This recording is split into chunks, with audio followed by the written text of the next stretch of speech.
sa mga bagong affiliates dyan, sa mga newbie dyan na nagsisimula pa lang, na wala pang pambili ng mga paraphernalia para sa pag-content, ayan. Meron akong may re-recommenda po sa inyo itong LED cube light na ito. Ang ganda po niya, gamit na gamit.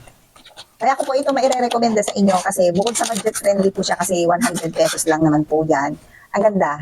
Ang ganda po ng cube light na to dahil napaka maliwanag niya.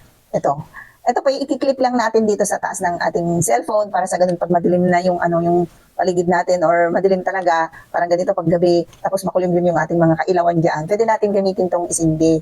Ayan, meron po itong 3 modes. Try natin na pag brown outin, patayin yung ilaw. So ayan po, madilim po, wala tayong makita, brown out. Enough po yung ilaw namin para makita natin yung liwanag niya. Ito na po. Pag sinindi po natin, ayan na siya, o diba? Nakita nyo na ako, ganyan po siya kaliwanag. Ayan. So meron po siyang kasamang, charging cord. Ayan po yung kanyang charging cord. Dito sa kanyang box. Ayan.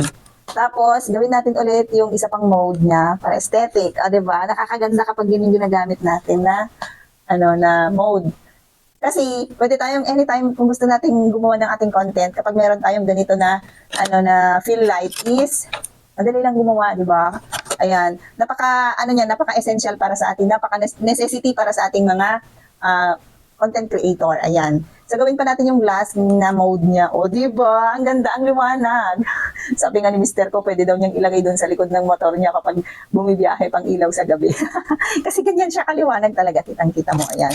So, nasa 100 pesos lang po yan. Budget friendly talaga siya para sa mga nagsisimula, sa mga newbie na affiliate. So, kung gusto niyo yung ganyang klase ng, fill light na budget friendly, para may magamit tayo, ayan. Ilalagay ko po yung link niya dyan sa ating yellow basket.